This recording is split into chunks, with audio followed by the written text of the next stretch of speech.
আউযুবিল্লাহি মিনাশ শাইতানির রাজিম বিসমিল্লাহির রহমানির রহিম।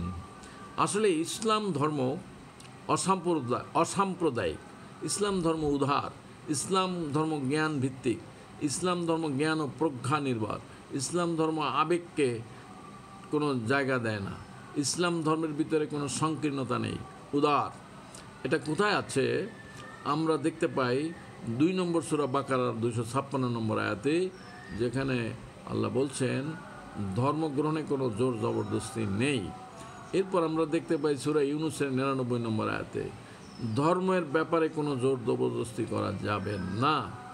তারপরে আমরা দেখতে পাই 42 নম্বর সূরার 15 নম্বর আয়াতে তোমাদের কর্ম তোমাদের, আমার কর্ম আমার, যার যার কর্মফল শেষে হিসাব দেবে। এখানে কোনো জোর জবরদস্তি নেই। তারপর আমরা দেখতে পাই 25 নম্বর সূরা ফুরকানের 55 এবং 77 নম্বর আয়াতে যে ইচ্ছা এই ইসলাম ধর্ম শান্তির ধর্ম গ্রহণ করবে, যে ইচ্ছা করবে না, এখানে কোনো জোর জবরদস্তি নেই। এরপর আমরা দেখতে পাই 109 নম্বর সূরা কাফিরুন তার 6 নম্বর আয়াতে তোমাদের ধর্ম তোমার, আমার ধর্ম আমার।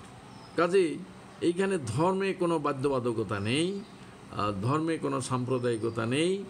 সাম্প্রদায়িকতা আছে অধর্মের মধ্যে। ধর্মের নাম দিয়ে যারা শাসন, শোষণ, লুটপাট জীবনকে উপভোগ করতে চায়, ও যে আল্লাহ বলছেন সূরা মুহাম্মদের 12 নম্বর আয়াতে আল্লাহর অবাধ্যরা উদারপূর্তি করে খায়, আমোদ প্রমোদ করে মগ্ন থাকে, এরাই হলো ওরা যাদের ঠিকানা হলো আগুন, যা নিকৃষ্ট আবাস। পক্ষান্তরে যারা আল্লাহতে বিশ্বাস করে, সৎ চিন্তা করে, সৎ কাজ করে, মানুষের মঙ্গলের জন্য কাজ করে, তাদের জন্য আছে শান্তির আবাস।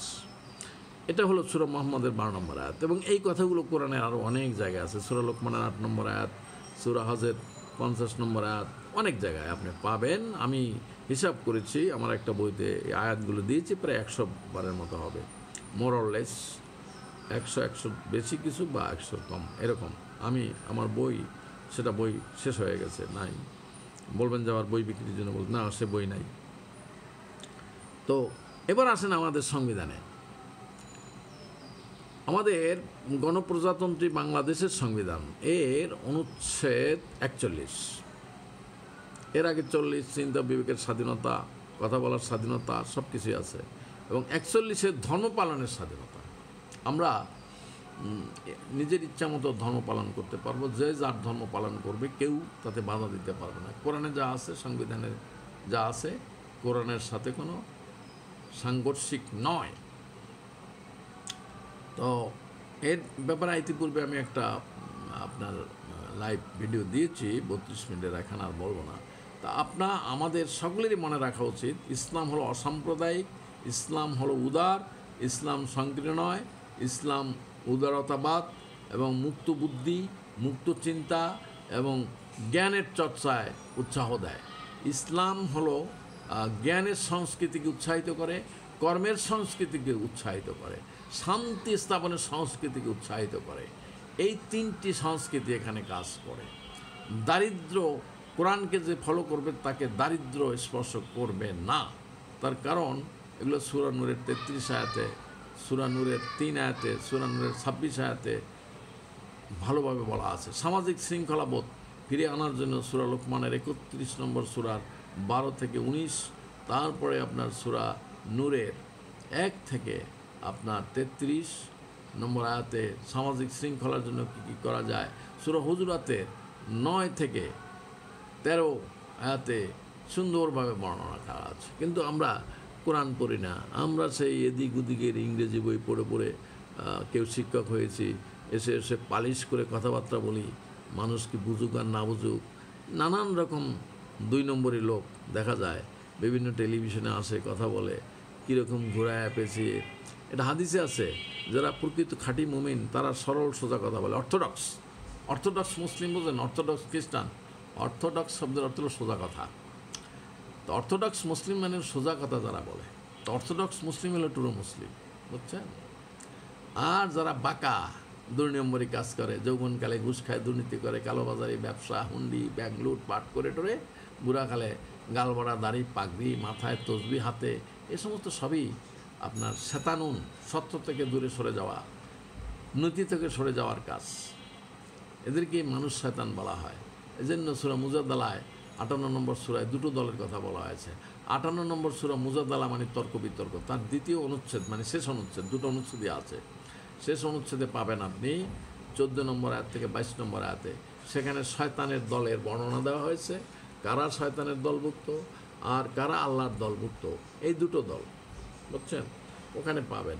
তা আমি আজকে যে কথাটা বলবো, ইসলাম হলো মুক্ত বুদ্ধির চর্চা করে, মুক্ত বুদ্ধি, মুক্ত চিন্তা, উদারতা, এখানে কোনো জোর জবরদস্তি নেই, সাম্প্রদায়িকতার কোনো নাই। দেখেন না, অধার্মিক সাম্প্রদায়িকতা যারা করে অধর্মের নামে, তারা খুব ভোট পায়, সেখানে দোষ নেই। কিন্তু আপনি যখন সঠিক কোরআনের ইসলামের কথা বলবেন, তখন যত রকমের দুর্নীতিবাজ, যত রকম সুবিধাভোগী আছে, সব আপনার বিরুদ্ধে চলে যাবে। এই জন্য এরা আল্লাহ ভালোই জানেন। এই জন্য স্বয়ং আল্লাহ বলছেন সূরা মুমিনুন 23 নম্বর সূরা 70 নম্বর আয়াতে, অধিকাংশ এই কোরআনকে পছন্দ করে না, অপছন্দ করে, তার কারণ কোরআন সত্য বলে। এই জন্যই জান্নাতে লোক সংখ্যা কম হবে। বড় বড় দামি দামি হোটেলে কি বেশি লোক থাকতে পারে? সেখানে তো অনেক টাকা দিয়ে থাকতে হয়।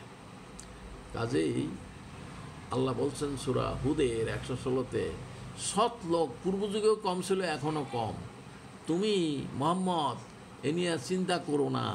ওই যে সূরা আনফালের 26-এ বলা হয়েছে যে এদেরকে, তোমাদেরকে তোমরা ভয় করতে, মুহাম্মদ এবং তার সাহাবী এরা তো সংখ্যায় কম ছিলেন, সাল্লাল্লাহু আলাইহি ওয়াসাল্লাম, ভয় করতেন যে হাইজ্যাক করে নিয়ে যায় কিনা। মদিনা মক্কার জীবনটা খুবই নিরাপত্তাহীন ছিল।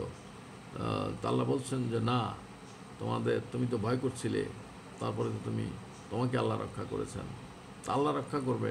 আমরা এই কোরআনের বাণী মানুষের মাঝখানে ছড়িয়ে দেওয়ার চেষ্টা করব। সূরা মাইদায় বলছে, তুমি তবলিগ করো, কোরআন প্রচার করো। এখন তবলিগের নামে যদি আমি কোরআন বাদ দিয়া কাহিনী বর্ণনা করি, তাহলে তো আমি নম্বর পাবো না, আল্লাহর কাছ থেকে কোনো পুরস্কার পাবো না, কর্মফল নিষ্ফল হয়ে যাবে।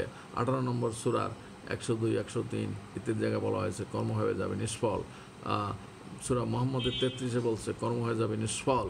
অর্থাৎ আল্লাহ এবং রাসূল যেভাবে করতে বলেছেন সেভাবে করলেই আপনি নম্বর পাবেন 5, আর যদি সেভাবে আমি না করি তাহলে ফেল।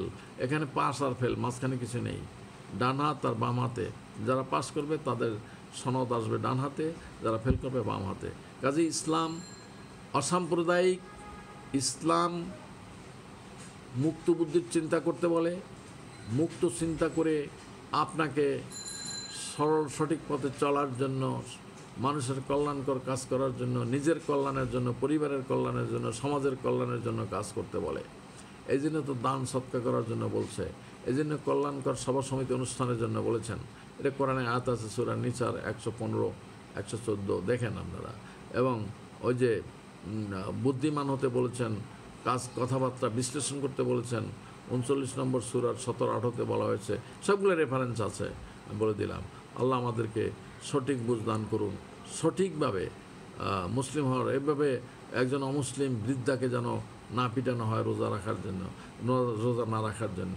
রোজাকেও বিভিন্ন কারণেই না রাখতে পারে, আর অমুসলিমদের রোজা নেই। এই জন্যই বললাম, আল্লাহ আমাদের এই জ্ঞান অর্জন করার তৌফিক দান করুন, আমিন।